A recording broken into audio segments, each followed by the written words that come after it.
Good day everyone, I am Zariel John Dadulia and you are now watching our group presentation about the system of COVID-19. In this presentation, we are going to tackle things about health protocols, infection of the virus, and how vaccines work. To start with, I want to introduce the presenter of health protocols, Joshua Carahay and Jezebeth Bagationg. To begin with, COVID-19 is an infectious disease caused by a newly discovered virus. So you need to be informed about COVID-19 in order for you to prevent quarantine.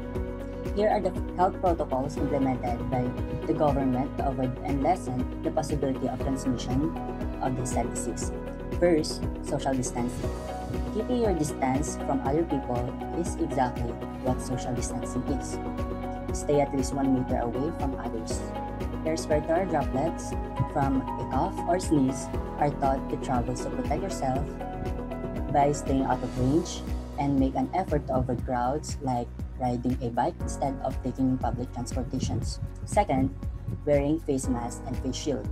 The government recommends wearing a mask and face shield in public where it may be difficult to maintain social distancing, such as grocery stores and malls. By blocking respiratory secretion, your mask protects others and their mask protects you. Remember, pay attention to your personal hygiene. Wash your hands frequently with soap and water, or use an alcohol or hand sanitizer. So the next one is the quarantine or the isolation.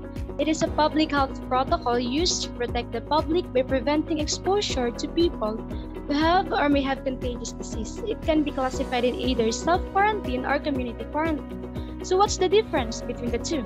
Self-quarantine simply implies your own will by limiting yourself to interact with other people or even leaving your own home, while community quarantine or lockdown is the order or guidelines being implemented by the community that we need to follow as it was being imposed by the government.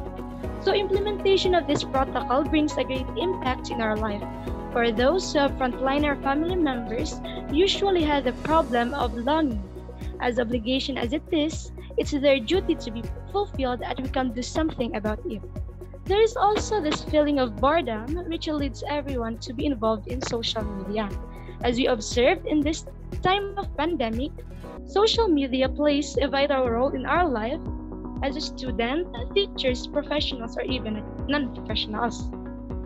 So it paved the way for some students to learn and relearn with a new normal way of learning, and same with professionals. This also opens many opportunities for online businesses and online selling, wherein age doesn't matter, for it opens and are applicable for all. Thank you, Joshua and Jezebeth. Indeed, we need to conform with the government's health protocols in order for us to survive this pandemic. Now, we will proceed on what happens when someone is infected with COVID-19, to be presented by Lorraine Barameda. In occasions where health protocols are not obeyed, it's likely that people will get infected with the virus.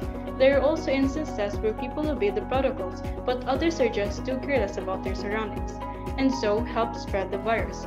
It is important for us to know the symptoms of COVID-19 so we can tell if we get infected. Some of the symptoms are dry cough, sore throat, fever, shortness of breath, fatigue, loss of taste or smell, body aches, congestion, and vomiting. If one shows symptoms of the virus, they would need to self-isolate and get tested.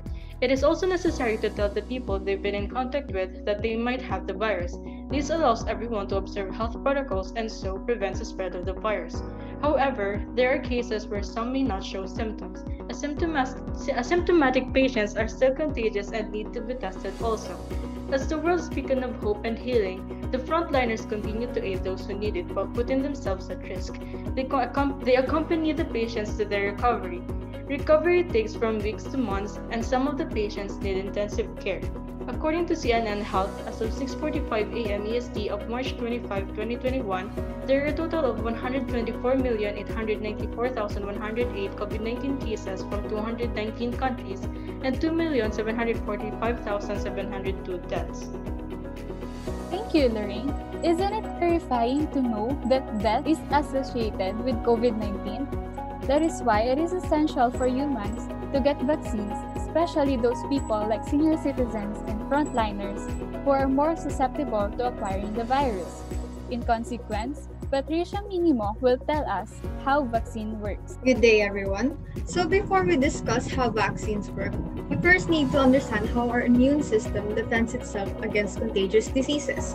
When a foreign microbe enters our body, our immune system triggers different responses to try and get rid of the said microbe. We can see these responses when we sneeze, cough, or something in our body gets inflamed, or by having a fever. They trap, deter, and rid of the body of the bacteria. When these innate responses are not enough, the immune system triggers the second line of defense called adaptive immunity. With it, we basically recruit B cells and T cells to fight these microbes and to record information and create a memory of the virus. With vaccines, they make use of this principle in our body. Scientists make a weaker and tamer version of the pathogen or virus to trigger the body's adaptive immunity without exposing the human body to the fuller version of the disease. However, this begs the question, if we automatically have this principle in our body na pala, why do we even need vaccines? First, as I have said before, it doesn't expose us to the full strength virus while our body develops the same level of immunity against the virus. Second, sometimes these innate responses our body has is not enough to keep the virus off of the body. Especially with COVID, our body does not develop an immunity against it, even if you have recovered from it. This is also apart from the fact that COVID isn't really the one that's causing all the deaths, but the complications you get from it. Which brings me to my third reason. In viruses, the pattern is the longer, more severe the infection in the body there is, the more likely it is for the body to develop stronger and more durable responses and immunity.